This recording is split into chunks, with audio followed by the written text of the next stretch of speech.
on this episode of Rebel Spirit Radio. According to these philosophies, most people are unhappy most of the time. So it is a means by which we can reduce the unhappiness during our lifetime and also prevent the future. But this is the whole approach.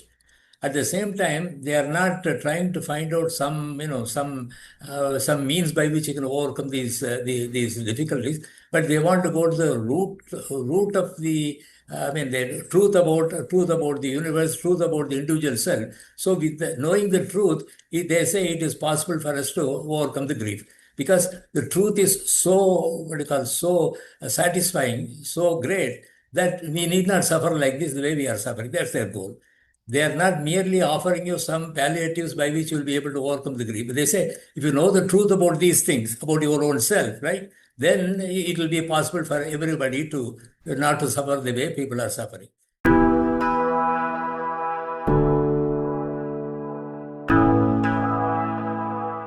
Welcome to Rebel Spirit Radio, exploring the frontiers of spirituality, consciousness, the esoteric, and humanity's sacred relationship with the living earth.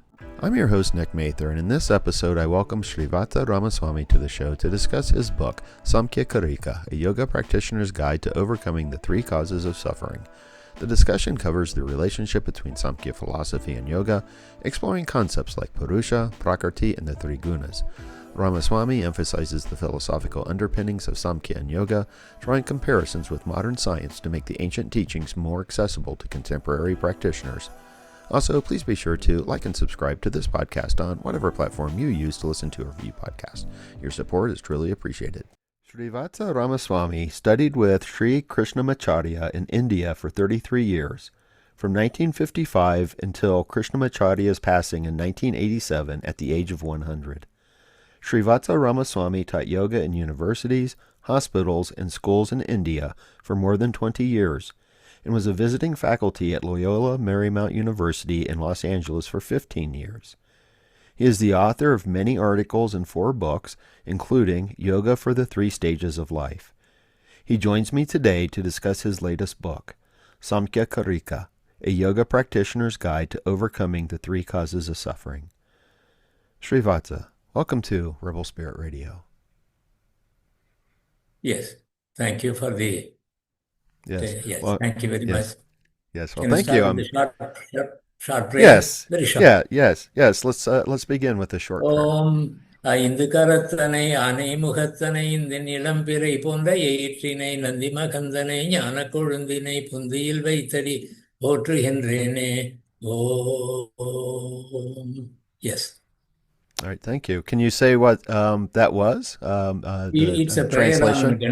on Ganesha. Ganesha is the elephant-faced deity, which normally any activity we start, which we say a prayer to Ganesha. This prayer is in my mother tongue called Tamil, right? It's not in Sanskrit. It's my mother tongue. Right? Oh, okay. Tamil, is that correct? Yes, Tamil, yes. Tamil, it's a South Indian language. Okay. Okay. All right. Yes, I have a small little altar to Ganesh over here that I like to make offerings to on occasion. So we're going to talk about the book, Samkhya Karika. And this is a translation of a text. And it was written by a 4th century sage, Ishvara Krishna. And then there's commentary by a 6th century Vedic philosopher, Gaudapada. And I thought that the place for us to begin would be to talk about Samkhya and its place in Indian philosophy, because I don't know how many people in my audience or in the West in general are all that familiar with Samkhya philosophy. And I know that in India there's traditionally the 6 schools or 6 darshanas, as they're referred to. So if you could say a little bit about Samkhya and perhaps its relation to yoga, because I know it's always paired with yoga. Okay. Yes. Many of you are familiar with Vedas. Vedas are the basic scriptures in India. And then Vedas contain a large portion on prayers to various gods, small gods. It also contains a number of portion on the rituals, making offerings to the gods called yajna. And then there is another portion called the Upanishads, the philosophy portion, the Vedanta portion. And then there are from the what you call the philosophical point of view, there are six philosophies called darshanas. Darshanas means expositions. Six darshanas are there, out of which three are called Nivritti Shastra. Nivritti Shastras means their main goal is to remove the pain and unhappiness in human beings, and also prevent future birth. According to these philosophies, they all believe in karma theory. They all believe in karma theory. So whatever activities that we do, some of it gets fructified during this particular lifetime. Rest are carried over to the next, depending upon the karma bundle which is dominant. It's a fairly well developed philosophy called. So these three philosophies subscribe to the to the philosophy of the karma theory. So their goal, all the three, their goal is to find out ways and means by which you can avoid the future birth. According to them, this birth itself, according to them, according to these philosophies, most people are unhappy most of the time. So it is a means by which we can reduce the unhappiness during our lifetime and also prevent the future birth. This is the whole approach. At the same time, they are not trying to find out some means by which you can overcome these difficulties, but they want to go to the root of the the truth about the universe, truth about the individual self. So, with knowing the truth, they say it is possible for us to overcome the grief, because the truth is so satisfying, so great, that we need not suffer like this the way we are suffering. That's their goal. They are not merely offering you some palliatives by which you will be able to overcome the grief. They say, if you know the truth about these things, about your own self, right, then it will be possible for everybody to not to suffer the way people are suffering. So they want to remove the ignorance of what constitutes the real self, because the real self, according to them, is absolutely great, pure, non-changing consciousness. It is immortal. So with that in view, they try to give means by which you will be able to achieve this particular goal. So Sankhya, of the three philosophies, Sankhya is the first philosophy that came out with the what you call the truth about the nature of one's own self. According to them, the real self, not the physical body, the real self is said to be non-changing, pure consciousness. They call it as Purusha, Jnaha, Atman, so many different terms, depending upon the context. See, this Purusha is, if I means my buddhi, my intellect, my analyzing capability, I have got that faculty. If that faculty is able to understand the true nature of the self, then it will be able to stay with that and then overcome the wrong feeling that the body-mind complex is the real self. So this is their main approach, Sankhya's main approach. And at the same time, they very logically explain the evolution of the universe itself. So with that, they say that everything that you have got to know so that you will be able to live comfortably for the rest of the life and also avoid a future life. So this is the main purpose of Sankhya. The meaning of the word Sankhya is Samyak Khyapayati iti Sankhya. Samyak means thoroughly, Khyapayati means Khyapayati is something which is able to completely explain everything, including the origin of the universe, the evolution itself, and the true nature of the self. All these three are said to be beautifully enunciated in this philosophy. And Samkhya Karika is said to be one of the best treatises or texts which explains the Samkhya philosophy in a very logical way. And the Samkhya, the Samkhya author, Ishwara Krishna, is said to be not only a scholar, and also a great poet. So even for many Sanskrit scholars call the Samkhya Karika as a Sanskrit classic itself. So literally, I'm sorry, as a literature, it's great. And the philosophical content also absolutely great. So many people, at least in the olden days, they used to pay a lot of respect to Sankhya philosophy. And then in the olden days, anybody who wants to talk about the Indian philosophy must have a very good grounding on the Sankhya philosophy. Without that, the other philosophies will not be easily accessible. Okay. Yeah, thank you for that. The Indian philosophy is very interesting, especially the Vedanta, what comes after. And I just a real quick question on the title, the Karika. I know that in terms of the literature, right? We have the Vedas, which you mentioned, and then there's the kind of the Vedanta, which I always saw as or learned as like the end of the Vedas, but I believe in the book you refer to them as the culmination of the Vedas. I couldn't hear well. Can you a little louder, please, if you don't mind? Yes, yeah, sorry. But in the I'll kind of repeat what I was just saying. In terms of the Indian philosophical literature, we've got the Vedas, which are the source of a lot, and then there is Vedanta, which I always understood or learned as the end of the Vedas. In the book, you mentioned, I think you referred to them as the culmination of the Vedas. Yes, yes. And this would be things like the Upanishads. And then there's other writings that come out, like the Aranyakas, and I never know if I'm pronouncing the Puranas right. And you get other kind of traditions like the Patanjali's Yoga Sutras. And so I'm curious in terms of Karika, because that's referring to a kind of text. I think that we would consider this part of Vedanta, part of that culmination of the Vedas. I hope I'm right with that. But I'm kind of curious what its position is in terms of, for example, how is it different than what we would refer to as like the sutras, like the Yoga Sutras? How is a Karika different than that? No, see, Karika is said to be, Karika means an exposition, right? As an exposition. So, Samkhya Karika, the Samkhya philosophy is there, and that Samkhya philosophy is explained thoroughly by Karika. Karika is a special form of writing, that's about all. There is nothing unique about this, except that literally speaking, it is a different way of writing. There are two great Karikas. One is Sankhya Karika, the other one is called Mandukya Karika, written by Shankaracharya's guru. So these are the two well-known Karikas there. But it is, as a Karika only means that it is a very thorough exposition of the philosophy, right?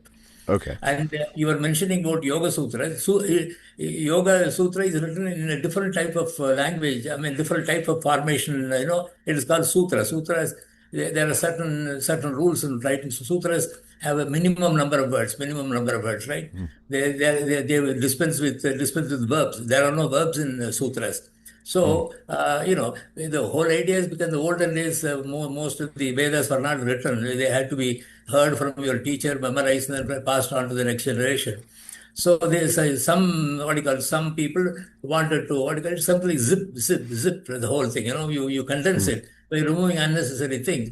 And then later on, with the sutra, there are other people who write a detailed commentary on sutras. So Patanjali wrote it in a sutra form. Sankhya Karika is written in the Karika form, in the form of shlokas. But at the same time, even though it is written in the form of shlokas, it is also very condensed. Every word is very, has got a meaning. You can't replace it with another word. That kind of a literary work Sankhya Karika is. Right. Okay, thank you. That actually helps quite a bit. And one of the terms that you use, I'm just kind of, since I teach too, I always want to make sure that everyone's kind of clear on terminology. But the slokas is kind of the verse that these are. And I just wanted to clarify. So in the book here, you've got the slokas, and I think there's 72. Is that right? Yes, 72 slokas. Yeah, 72 slokas. And there's the script, the Devangari, and then you break down, and this is really helpful, the Sanskrit terms. And then there's a sort of a translation, I think, of the actual sloka, and then there's the commentary. Yes. And the question I had is that commentary Is that your commentary, or is that a translation of Ishvara Krishna's commentary? No, Ishvara Krishna wrote the shlokas. He didn't write the Okay. commentary. So Okay. there were but there were a number of well-known Sanskrit scholars, some 400, 600 years back, like Gaudapada, Okay. Vachaspati Mishra. They're old. They all wrote commentaries on in Sanskrit. They are all Okay. available. Modern times, many people have written, commentaries on in English or other languages. But the reason why I wrote this is it is mainly nowadays many people are now studying Yoga Sutras. Number of Yoga students are studying Yoga Sutras. But then Yoga Sutras leave a lot of gaps. Not that they are not done what you call purposely, because it is already well known. Where do you find them? You find them in Samkhya Karika, Samkhya. So Sankhya and Yoga, they go hand in hand. So Right. Sankhya gives you the theoretical basis, whereas Yoga gives you the practical means by which you are able to realize what is contained in the Sankhya Karika. So they both go hand in hand. So even though people study what you call Yoga Sutras, there are certain things that they are not able to really appreciate. So in the olden days, my teacher, after he taught me the Yoga Sutras, he said you must study Yoga, Sankhya Karika, so that you will have a much better understanding of Yoga Sutras. So from that point of view, people who study Yoga Sutras, of course, Sankhya Karika can be studied as a standalone text. You can do that. But then this was purposely, wrote this book purposely for people who study yoga students who had studied Yoga Sutras, right? So what I did was, even so many, if you go through the general commentaries that are available, they are based on the Gaudapada commentary or whatever I told you. They take it from that and they write it. But here, what I want to do was, I want to compare it with the Yoga Sutras, so that people will be able to understand the Yoga Sutras better by studying this. So this is one purpose. So and another thing is, you see, I wanted to make use of terms and arguments so that modern people can understand. There's no point in repeating whatever has been said 400, 500 years back, where many things are taken for granted. Now, people, for instance, in the olden days, they will say the Atman or the Purusha is pure non-changing consciousness. People will accept it in the old days. Nowadays, people ask the question, how do you say that? So I have to explain this. So what I have done is, this is again based on what I learned from my guru, right? So I try to make it accessible for modern yoga practitioners so that they can understand this better. The ideas are still the same as contained in the old thing. Only thing is, I wrote it in such a way that modern people will be. So I try to compare. Okay, for instance, I try to compare the what do you call. In Yoga Sutras, we use the term Chitta Vritti. Chitta Vritti. Chitta Vritti is what is Chitta Vritti. Many people translate in so many ways. Chitta Vritti is one kind of Chitta Vritti is what, supposing I'm looking at the computer in front of me, light particles go through my eyes, hit the retina and goes to the brain. Brain converts them into images, and it is where everything is seen, even according to science. They say that my brain converts everything into an image in the what do you call in the visual cortex. Visual cortex. So it is still in the mind. The same idea you find in the Yoga Sutras also, right? So the whole idea is, and then there they say that whatever is seen in the mind, in the chitta, is chittavritti, and that becomes the object, which is the one that is seeing this constantly. The chittavrittis keep on changing, whereas the the entity that is able to observe whatever is going on in chitta as chittavritti is called the Purusha, is the real self. That is what it says. Now, Sankhya Karika explains this in a much greater detail. So I try to bring the both of them together so that people. There is a purpose of writing this book, not merely another translation of Sankhya Karika. Many people have already done that. I wanted to make this book more and more useful for yoga people, so that they'll be able to understand the yoga concept much better. Yeah, yeah. Yeah, and I've done this in my teachings. I had told you in our email conversations that many years ago I did a paper on Samkhya and Yoga. So I had a little bit of a background. And I found your book really helpful to elucidate some of the information that I did not have at the time, because I was reading more modern commentaries and explanations. But let's take a step back and look at the philosophy, look at the cosmology that's presented in Samkhya. And what I'm going to do is I'm going to give you my version of it, and you can correct me and let me know where I'm right and where I am incorrect. So my understanding is Samkhya and Yoga here, it's dualistic in the sense that there is Purusha, which is that pure consciousness, and then there's Prakriti. And Prakriti, I think, is often translated as nature.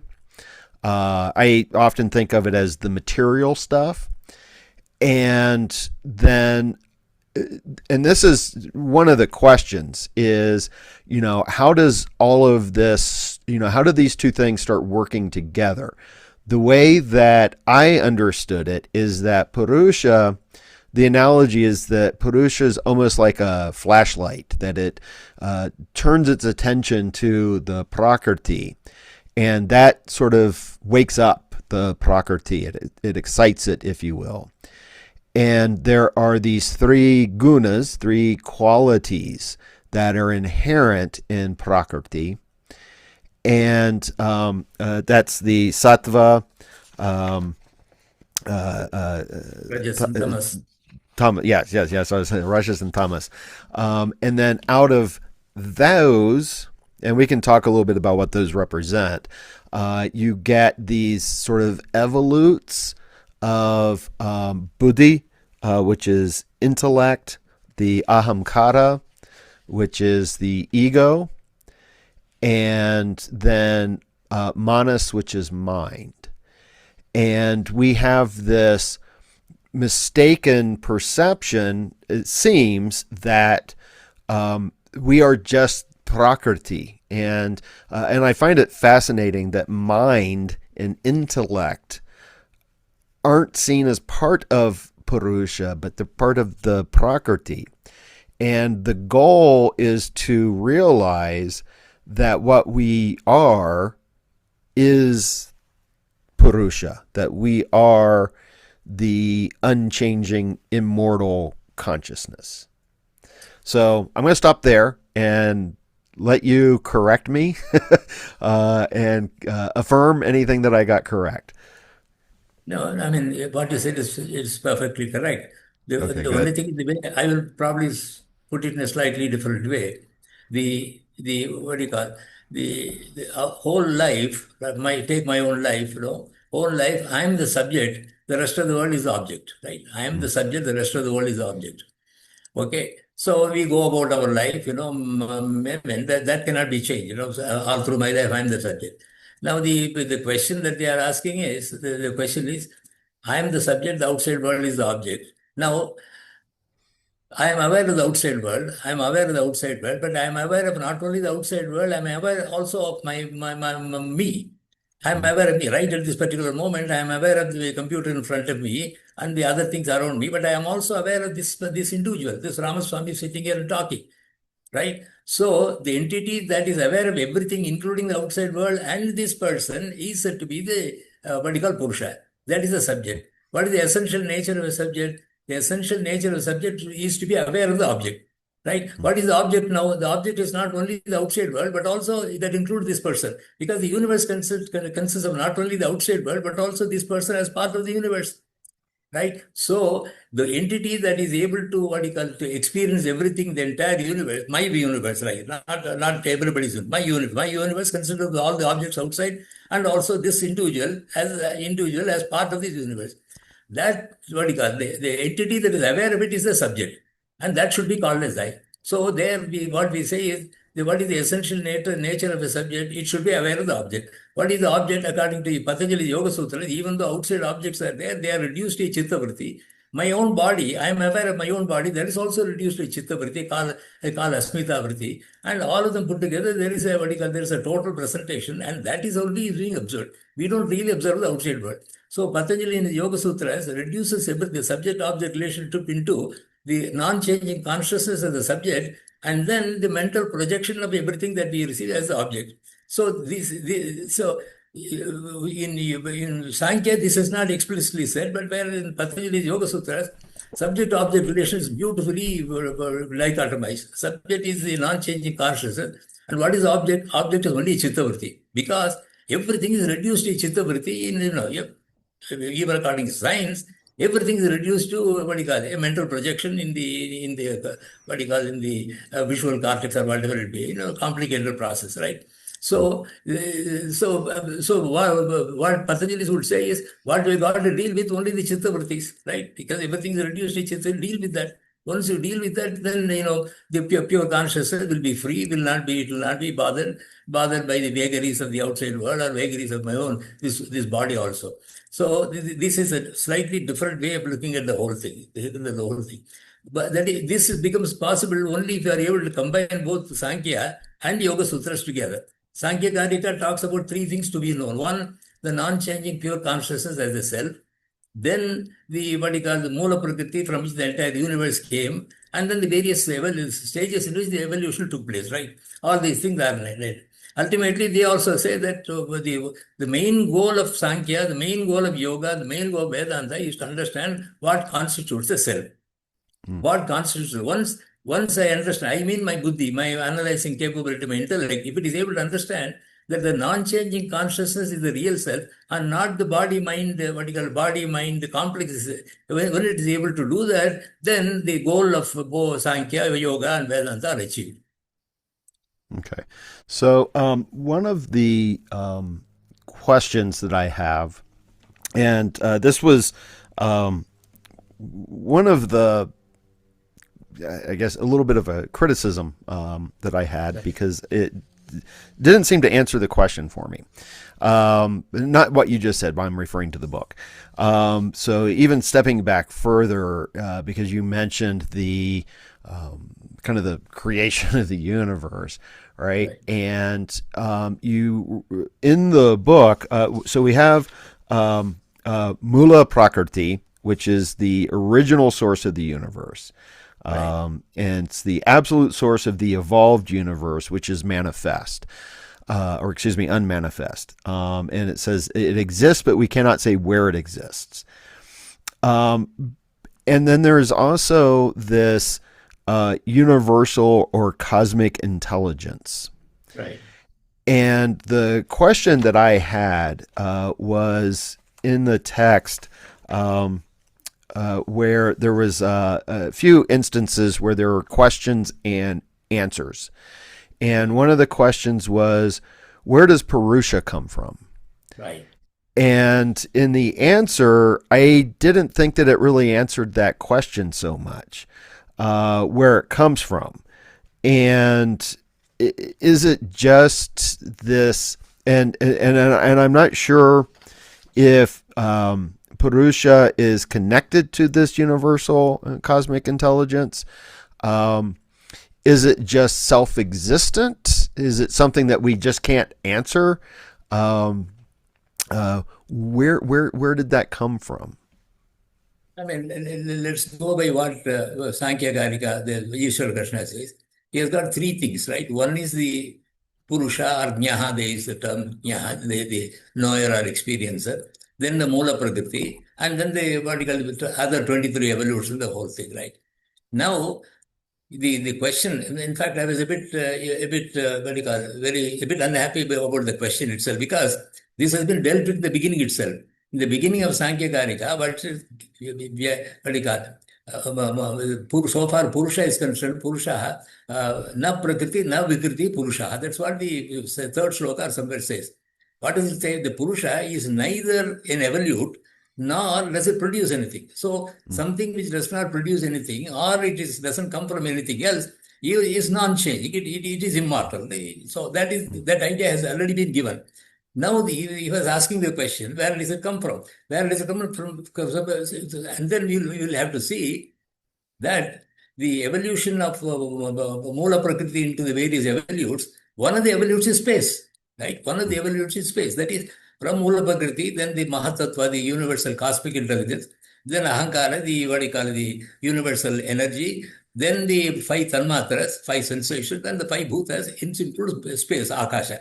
So the question is, Akasha belongs to Prakriti, and Purusha has already been said to be not belonging to this. So when we say, then for this the question, where from where did the Purusha come? Because does not belong to space at all. Right at this particular moment, right?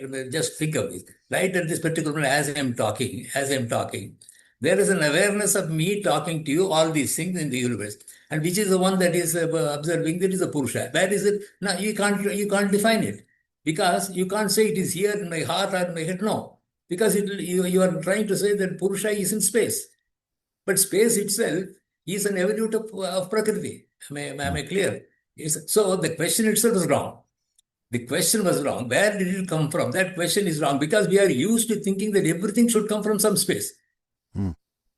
But in this case, that's where the difference comes. The difference comes because space itself is something which is experienced. Space is something, and which is the one that is experiencing space? That is the Purusha. So Purusha does not come from any place. It is by itself. It is it is independent. It's absolutely independent, unconnected with anything else. So that is the answer for this particular question. So to explain that, I took the trouble to re-emphasize the nature of the Purusha. That's why the answer does not. At the same time, he said the question was, where does what you call Purusha come from? Does it come from Prakriti? That's the question. So there was another. If you see the question there, it doesn't stop merely asking. It doesn't merely ask that where did Purusha come from? He said, does it come from Prakriti? The question was wrong because Prakriti and Purusha are said to be different in the beginning itself. We already told that. So Yeah. I wanted to explain to him. That Purusha is independent, completely independent. It has got nothing to do with space or anything whatsoever. Unfortunately, our way of thinking, I mean, modern thinking, the default thinking is that everything should come from some place. I'm making sense. Everything should come from some place. Whereas Purusha does not belong to Prakriti at all. So, I mean, so it is not possible to answer this question. Where did Purusha come from? Because Purusha came from nowhere. It is there all the time. It is there all the time. It is non-changing. See, in the Bhagavad Gita, it is explained like this. See, during our childhood, there are lots of different kinds of chitta-vrittis. Lots of childish activities are there. That is overseen by non-changing Purusha. When you become an adult, the type of activities that the mind goes through are different. But the same Purusha is observing that. And then when the old age comes, another set of what you call activities go on in the mind, chitta vrittis are. That is also seen by the same Purusha. So the Purusha does not undergo any change, whereas the chitta vrittis keep on changing depending upon the stage of life we are in. Again, in what you call another Upanishad called Samkhya Karika, they say the consciousness that is observing whatever goes on in the waking stage is the one that observes everything that goes on in the dream stage. So the thing is, when there is a dream, the dream is not by the waking stage person, but by the non-changing consciousness. So when I say I have got a dream, see, when I have the dream, I'm completely shut off. There is a temporary paralysis of all the motor activities.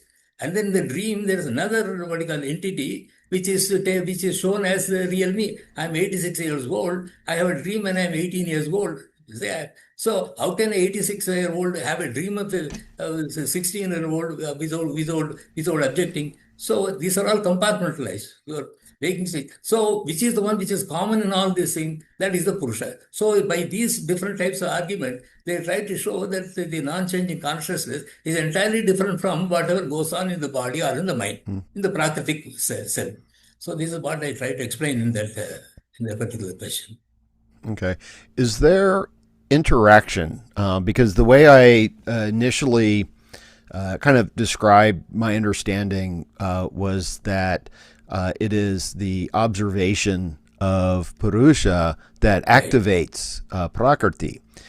And is there any other kind of interaction between Purusha and Prakriti, or is it just that Purusha is simply just observing? Yes. According to Samkhya, according to Yoga, Purusha is just pure consciousness. Supposing at this particular moment, I'm answering your question, right? Yeah. The Purusha is merely observing them. After some time, so I will be doing some other activity, the Purusha is like. Sometimes I'm very happy, right? The Purusha knows I'm happy, that's all. Or he is experiencing that I'm happy. Then next moment I am not happy. Purusha experience, I am unhappy. Now the whole question what these people are saying is that Purusha is non-changing. It never changes, never undergoes any change. And then this is the subtlest aspect in me. It is subtler even than my buddhi, even my intellect, right? So the correct thing will be for my buddhi to identify with that non-changing consciousness as a self and not the body. Why is it we are doing it? We are doing it because that's how it started. The whole thing started because of this ignorance about the nature of the self. So the whole purpose of Sankhya, Yoga, and Vedanta is to turn the buddhi from thinking body mind complex as self to the real non-changing consciousness as the real self. So that's all their main approach. There is nothing else Purusha does. Purusha does not do anything. It merely observes everything that is going on. That's its nature. It is its nature. What is the essential nature of Purusha or the subject is to be aware of the object. What is the object here? Chittavritti is the object. So all the time the Purusha is aware of the Chittavrittis only.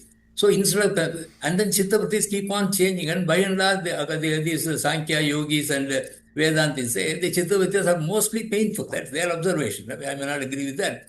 But by and large, they say Maha Sada Jnata, the whole the reason why Samkhya Karika is written is why do you suffer like this? Why do you suffer like this? Because the real Purusha, the real self is absolutely non-changing consciousness. It doesn't suffer at all. Why do you think that you are suffering?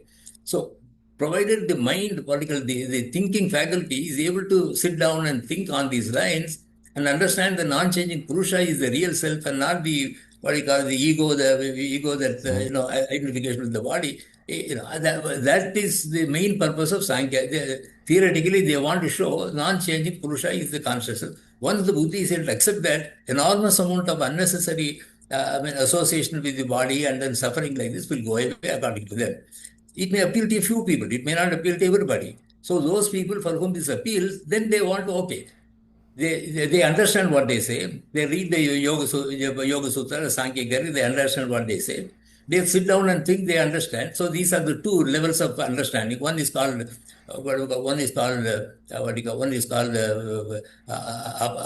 paroksha, knowing through somebody else or reading the book. The second is anumana. I sit down and yes, I understand that. I understand what they are talking about. I get to. So these two levels of understanding are called the third level of understanding is my buddhi should be directly able to see the nature of the self. How can it be done? Only in the state of total concentration, which the yogis call it as samadhi.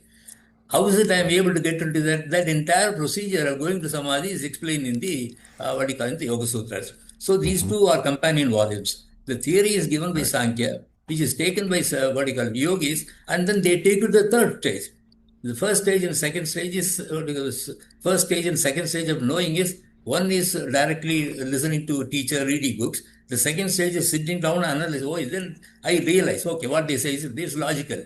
That understanding, I'm convinced about it. Once this is done, many people they keep on talking, explaining. But yogis say, no, this is not sufficient. You must directly experience that. Then only the mind will have no desire for any future, but all the desire will go away. For that to take place, you need a strong discipline, a mental discipline that's given by yoga. So that is why yoga developed to for people to realize what is explained in Samkhya Karika. Right, and then so they work. They complement each other. If I merely study Yoga Sutras, I may not have a complete understanding of the theory behind it. So I study both the texts. So in this to make Samkhya Karika intelligible to yoga people, I try to compare most of these things with whatever is contained in the Yoga Sutras. Yeah. So. If I understand correctly, and I'm sorry, a lot of this is just going to be, I just want to make sure I'm understanding things right. Because you just mentioned samadhi, and samadhi is usually seen as sort of the goal of yoga. And my understanding is samadhi is this sort of absorbed contemplation.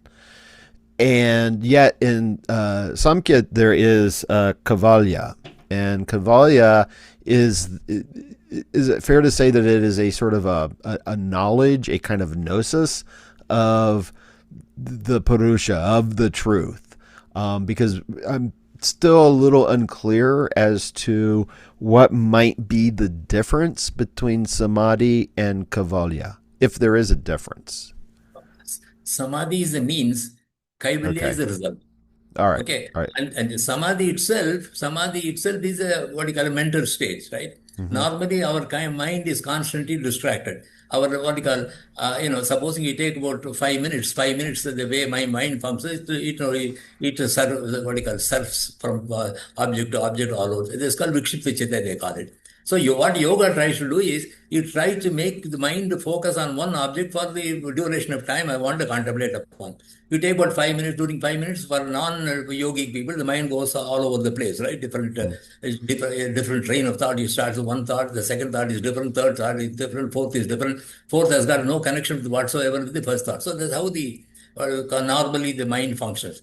Here, what they try to do is they try to make the mind focus on only one thing. Why? Because very, very difficult for the mind to focus on the nature of Atman, because it is subtle, it is not obvious, right? So for that to take place, they need a very, very concentrated mind. So the meditation process itself is divided into three stages. First stage is called the dharana stage. What they do is, during which time, instead of allowing the mind to go all over the place, they have a focal point. They bring the mind to the same point again, like it may be a mantra, it may be a chakra, it may be an icon, whatever. They bring the mind back to the same object again and again. We keep on doing it for a period of time, then what happens? The mind remains with the same object for the entire duration of your life. That stage they call dhyana. And then, when when you are able to meditate upon an object for those 5, 10, for the duration of time you are contemplating upon, if you even forget your own self, then it's called samadhi. Samadhi is a stage where you not only are completely oblivious to the outside world, you become even oblivious to your own body, and in your mind, only the object that you are contemplating remains in your mind. If that stage is called, that's called samadhi. Right? So samadhi is a stage wherein you are able to contemplate. You mean my buddhi. My buddhi, with a total concentration, it is able to understand the true nature of my own self. When that takes place, the mind comes to a stop, and that stage is called Kaivalya. Kaivalya is the result, samadhi is the means. Okay. All right. Thank you for that. That helps. One of the things that, and again, I want to make sure that I'm correct in understanding this, is when we talk about Purusha, and I'm looking for the quote from the book. I don't know if I can find it as I want, but it is, I'm just going to phrase this in my poor understanding, but I think that when we talk about Purusha, there's this idea often, or that there's like one Purusha, and that we're recognizing through Kaivalya that we are this one Purusha. But my understanding is that there's individual Purushas. It's like these, I always think about it as like these little bubbles, that each of us has this little bubble of Purusha.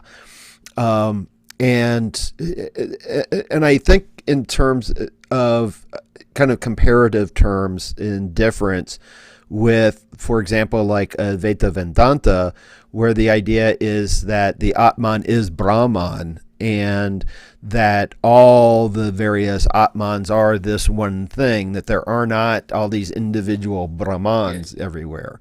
But in Samkhya and Yoga, it's not quite the same. Do I have that right?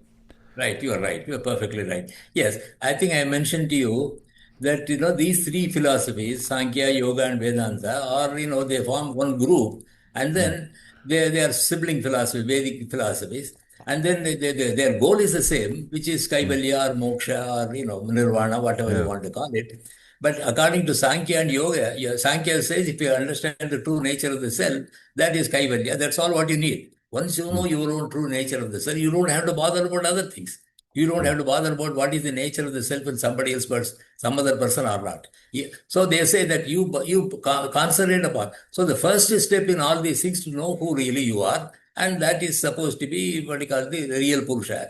And then practically to be able to achieve this is given by yogi. So these two people they don't they say they argue that if they say that each one has got a different lifespan, each one has got a different mental activities are all right, okay, so some are sattvic, some are rajasic, some are tamasic, right, all so many differences are there, so there should be different what do you call, different atman should be there. But then Vedanta, especially Advaita Vedanta, they come and say they take one more step, right?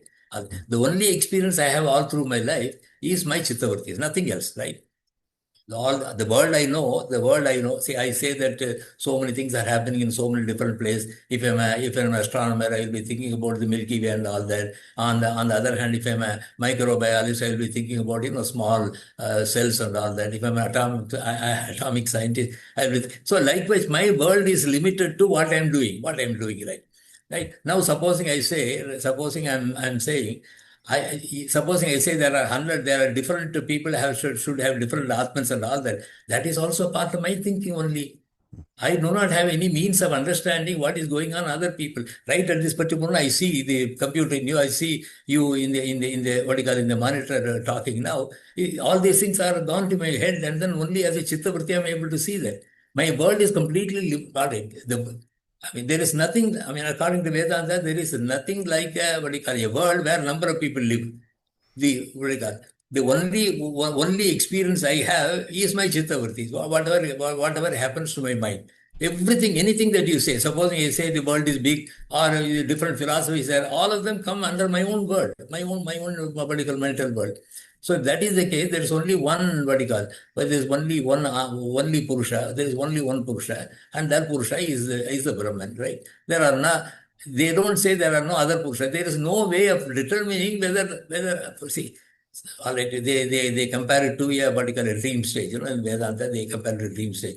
In a dream stage, what do you see? A new universe is created, new world is created, new people are there, all sorts of activities are going on. And then you wake up. Once you wake up, what happened? Everything is gone. Only the pure awareness is there. Whatever was aware of is completely gone, right? So there is no question of asking whether the people that you saw in a dream have a different Atman or not. Even the what you call the individual that you saw, which was wrongly identified as your own self, the dream self is not you, but still at that particular, you know what I mean? When I'm having a dream, then number of people are created in the dream, and the mind what you call, chooses one of them as myself, and then acts along with that. So this is how it is happening in the waking stage also. They say that the non-changing Purusha, the Brahman or Purusha, is observing everything that is going on in my chitta, just like a dream stage. So it is not possible for us to say that other people exist independently, and then they have their own souls. So this question cannot be answered. So the only thing I am aware of, only thing I can identify is my own self, and that just like the dream world is created by my own Atman. See, we create similarly the world I am experiencing is created by the Brahman within me. So they say that Atman and Brahman are one and the same. There is a slight difference between God yogis and Sankhya say, and the Vedantins say. Vedantins say there is only you. I mean, I don't know whether I'm making myself clear. The whole thing is there is no other experience. There is no other experience than whatever I'm experiencing. Everything. Supposing I say supposing somebody says there are different individuals have got different atmans. That's what the Sankhyas and Yogis say. That is part of my own understanding, my own knowledge, my own world. There is another theory that's also my own world. So there is no way by which sometimes I think on these lines, right? Right. I have no other experience except whatever is taking place in my mind. I have no other experience. Right? So Okay. that being the case, they say there's only one consciousness, and that one consciousness is Brahman or Atman. That is the view of the Vedantins, right? Okay. Not that one, what you call, one Brahman went and then divided into hundreds and thousands of people. That's not the way, ultimately this will have to be explained. Okay. All right. One of the, and this kind of gets us there, and this is addressed in the book, but when I first started learning about Samkhya and its connection to yoga, what I had read was that the main difference is that Samkhya is atheistic, whereas yoga allows for like a personal God. But in the book, it clearly states that Samkhya never claims to be atheistic. And so I'm curious, when we talk about Purusha, is Purusha God? I mean, you had mentioned like Brahman Purusha. Is that fair to say, or is it incorrect? No, the word God we use as a creator, isn't it? By and large. That's the meaning of the word. God is the one who created this universe. In Sankhya, they said Mula Prakriti is the who created the universe and it has no consciousness. So nature is capable of evolving itself into this entire universe. So they did not feel it necessary to bring the idea of God with respect to creation. So I don't say that Sankhyas were against God or anything. They did not think it was necessary. They were able to explain everything, from Mula Prakriti, everything evolved, and everything will go roll back into Mula Prakriti at the time of resolution. So they didn't find a need to bring in God in this particular case. I mean that. So we cannot say. I mean, my view is we cannot say that nowhere have they said that there is no God. They have not said that. They have not said that. Right? If you come to what you call Yoga Sutras, the word Ishvara is used, but Ishvara is not used as a creator. Ishvara is not used as a creator, but Ishvara is he used the term Ishvara is used to indicate a guru. Yeah, what do you call? Yeah, worshipping Ishvara, you will be able to get the true knowledge of your own self. Why? Because Ishvara and the individual soul are identical so far as the essential nature is concerned. Only thing the individual, conscious, individual Purusha like us, because of the association with the what you call the karma, we keep on jumping from one birth to the other. But Ishvara has got no such what you call such defects in him. That's all the difference between the two. Even in yoga, Ishvara is not considered as God as a creator. Even in see.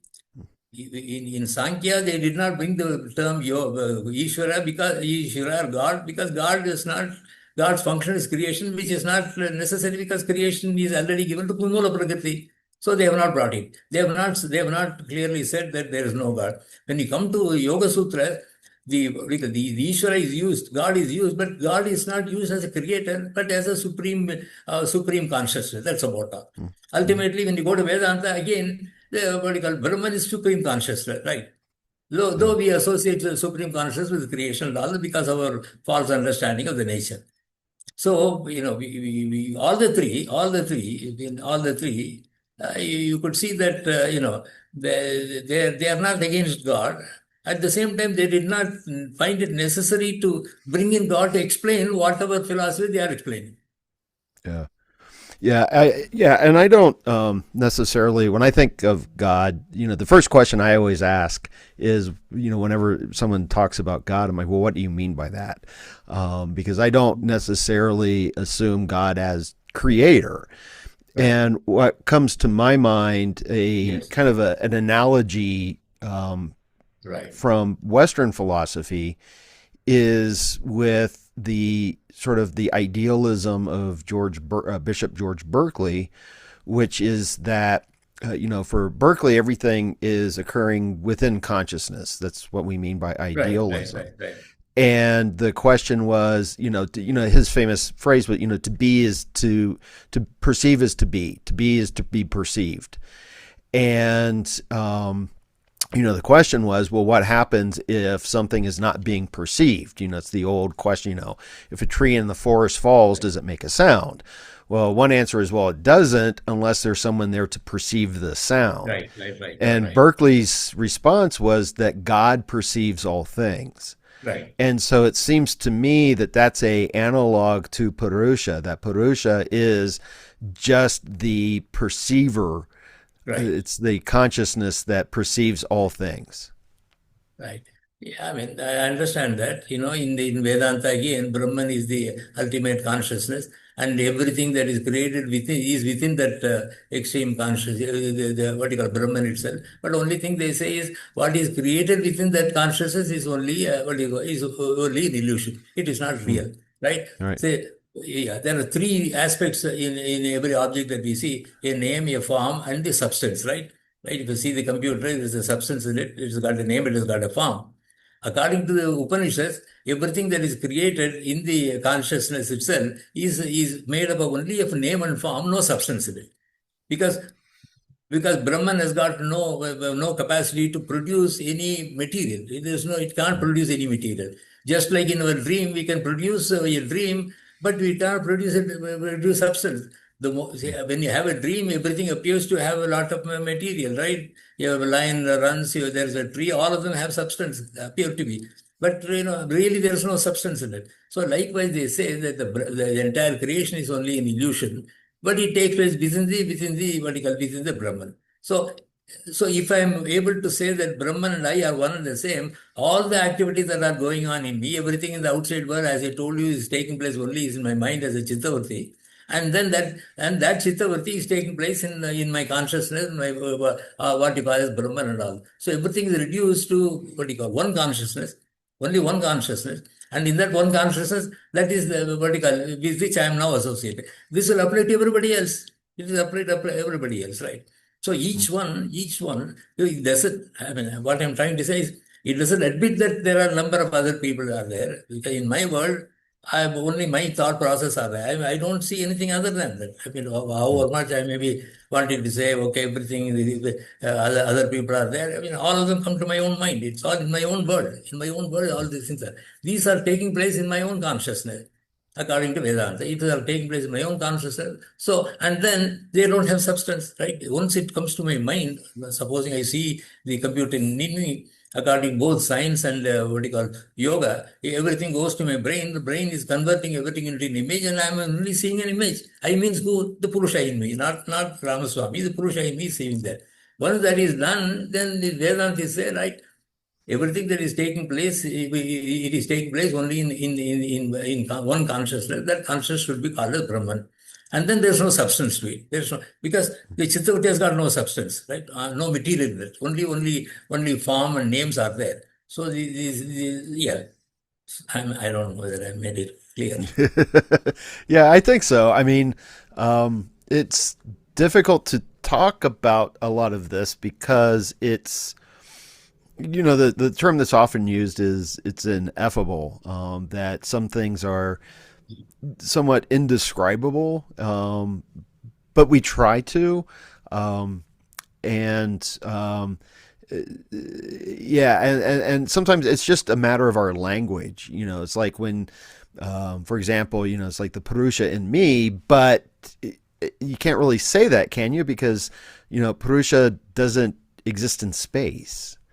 So Purusha can't be in anything. It seems to be this sort of in yoga and what you call Samkhya, Purusha is distinct. But in Vedanta, it is if it is called Brahman, then everything takes place within the Brahman only. Yeah. Within the Brahman only it is taking place. And as I mentioned to you, all right. See, if you really look at the Yoga Sutras.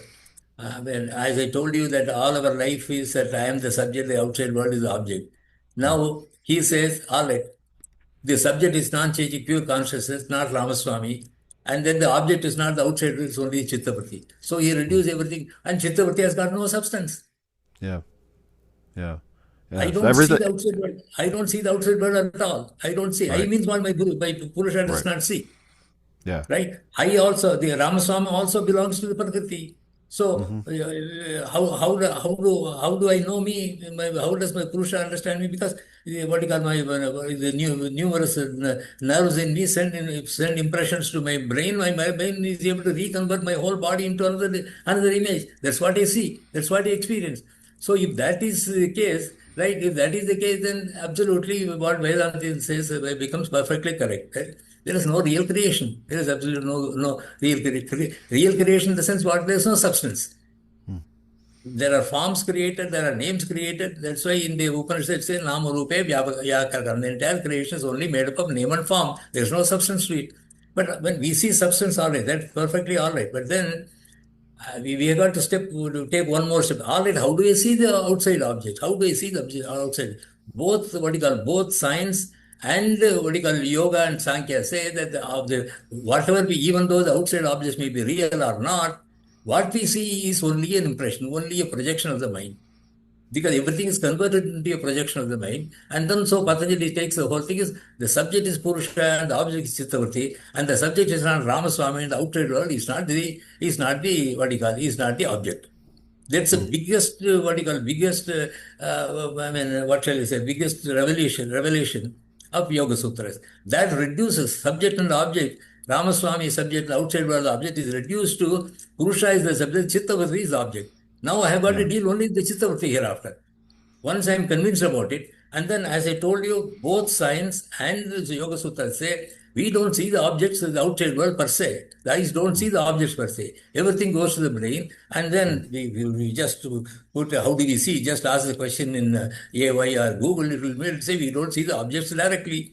We only the information goes to the brain, it is reconverted, and then it is projected within the mind, in the what you call, in the visual cortex. So if I'm able to pay more attention to it, then the Yoga Sutras, Sankhya and Vedanta become more and more what you call, more and more what you call, accessible, and also you'll start realizing that that is the truth. That is the truth. Yeah. Yeah, it's fascinating, and I always find value in yoga and Samkhya, and I love how it is different from a lot of the Western philosophies, but I think it resolves a lot of questions from Western philosophy, like that ongoing mind-body problem, in a sense. But it takes us to just this observer. It's the pure. So Purusha is like the pure, not just pure consciousness, but pure subject. Yeah, pure subject. All right. Yeah. Actually, I mean, the only reason why I wanted to write this particular book was, okay, I try to make it as accessible as possible. And then my understanding of the whole philosophy, Sankhya, Yoga, and Vedanta, they are speaking the truth, right? They speak the truth, right? Only thing is, because of the language or the way we normally go about thinking, this and then biggest what you call contribution that is made about this is by Yoga Sutra. The subject is the non-changing consciousness, the object is Chittavrti. And then even if you go according to science, we don't see objects per se. Everything goes to the mind, and the mind is converting everything in, and then it is a whole thing is projected in mental space. Right. So if you are able to accept, then the next questions can be asked. Science does not go beyond that. These people, these Sankhyas, yogis, and Vedantas go beyond that, right? They go beyond that. So if you are able to accept, you accept. That is why in the book I try to compare it with the what science also says, right? Because people will be more convinced if science says it, because it's also logical. What science says is logical, and what I want to say is what Sankhya's, Yogi, and Vedanta say also very, very logical, right? Yeah.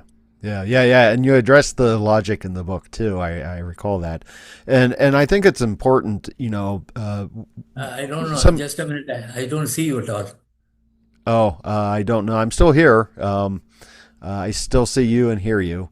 Okay, right. Okay. Then. Yeah. But what I was saying is that right now in Western philosophy and Western science too, the big question is consciousness, and what is it, where, things like that. And I always find that the Indian philosophies, and I always make an appeal to Samkhya and Yoga, that we need to bring them into the conversation, because they have something very important to say that they've been exploring. The Indian gurus and philosophers have been exploring consciousness for thousands of years now, and we in the West, we're just now starting to ask the question. And instead of looking at brain scans and whatnot, I always want to say, just sit down and meditate for a little bit.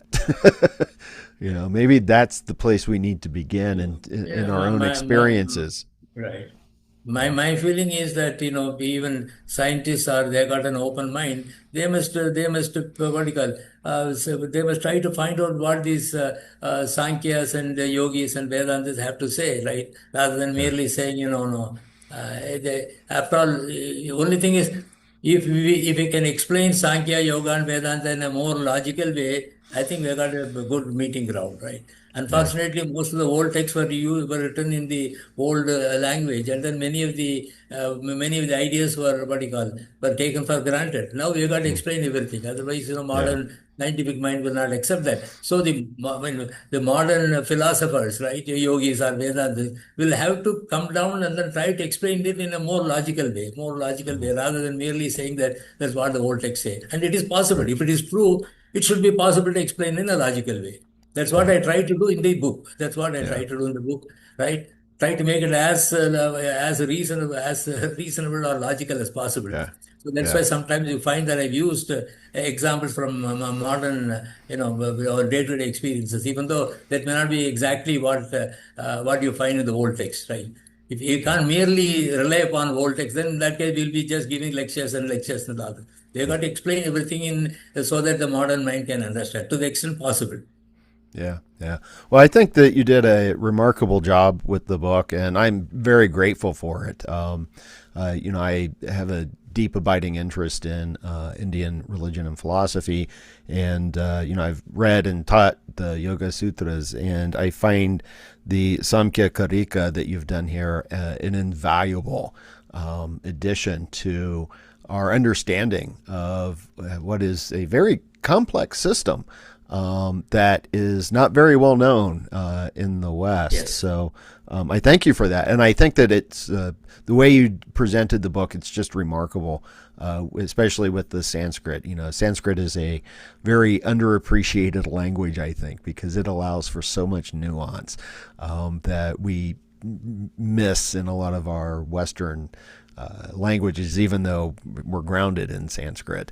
But I know that we are pretty much out of time. But let me ask you the final questions. What do you have coming up next? What are you going to be working on?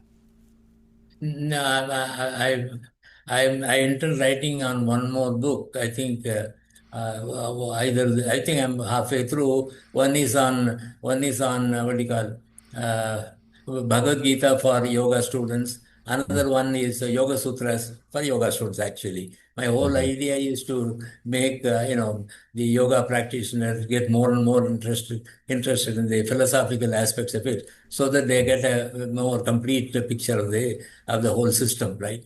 So not only physical exercise is good, pranayama is good, but also understanding the various nagging questions in our mind which we don't even ask. So slowly if people can get interested more. These philosophies are easily, what shall you say? It's for everybody. Every human being can find something useful in these philosophies, right? Even though it was written in the old Vedas, I think it is beyond. There is no religious aspect or religion or anything in it. It's only logical, reasonable, what do you call, arguments are there. So that's what I'm trying to do. And then the next, I'm also doing a program, in September at Salt Lake City, Utah. I will be teaching about 60 hours of asanas as per the Vinyasa Krama system, and 20 hours for Sankhya Karika, word by word, and another 20 hours for Yoga Sutras. So these are the programs I'm thinking. I'm now in India. I'm planning to come to US in August and then do some programs. Okay. Do you have a web page for where people can go to keep track of your programs and your upcoming books? Yeah, yeah. I have a website, vinyasakrama.com, or yeah, Vinyasa. I can probably email to you these particulars. If it is okay with you. Okay, yeah, please. And what I'll do is I'll put the website and links for the book in the show notes and the video description.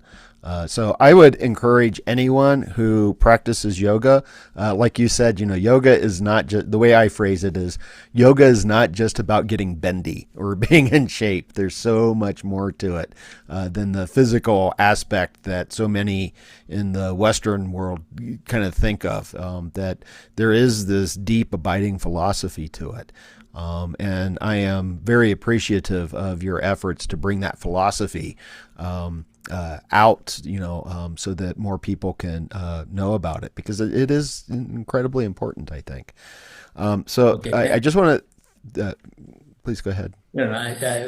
Before we close, I just wanted to thank you for this opportunity. And one thing is, thank you for these really probing questions. I just been wanting to talk on these lines.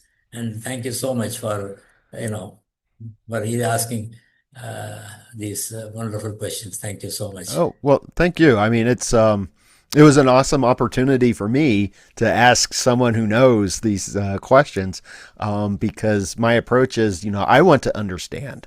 And so I am so grateful for the time I had with you today and the ability to ask you these questions. So very deep thank you from me. Thank you. Thank you very much. And that's a wrap on episode 199 of Rebel Spirit Radio. Thank you so much for listening or watching if you're part of my YouTube audience. As always, if you enjoyed this episode, please hit that like button if you're watching on YouTube, and don't forget to subscribe to the channel and click that notification bell. You can also follow Rebel Spirit Radio on whatever audio platform you use for listening to podcasts. Right now, I'm nearing 20,000 downloads on the audio platforms, yet I only have 12 followers, and one of those is me. It only takes a second to like, follow, or subscribe, and it is totally free, and it really does help. Putting together this podcast is a labor of love, and I do love it. I put a lot of effort and time into each episode, so if you find value in the conversations I provide here, I hope you can find it in your heart to send a little love my way. With more subscriptions and followers, I could possibly get some sponsorship, and honestly, having some funds come my way to help with equipment, hosting, and other necessary subscriptions would be really helpful. You can also help by joining my Patreon at patreon.com/rebelspirit. The link is also in the episode description. You can also buy a super thanks on YouTube to help support my work. As I always say, I'm here in the Front Range now doing missionary work in regards to religion, spirituality, and ecology, consciousness, the esoteric, and how all of this can help us heal humanity's sacred relationship with the living earth. So if you feel moved by the rebel spirit, and I sure hope that you do, then please, by all means, help me in my efforts to share the good news. I'm Nick Mather, and you've been listening to or watching Rebel Spirit Radio. Until next time, may you be in peace, may you flourish in all possible ways, and may you continue to nurture your rebel spirit.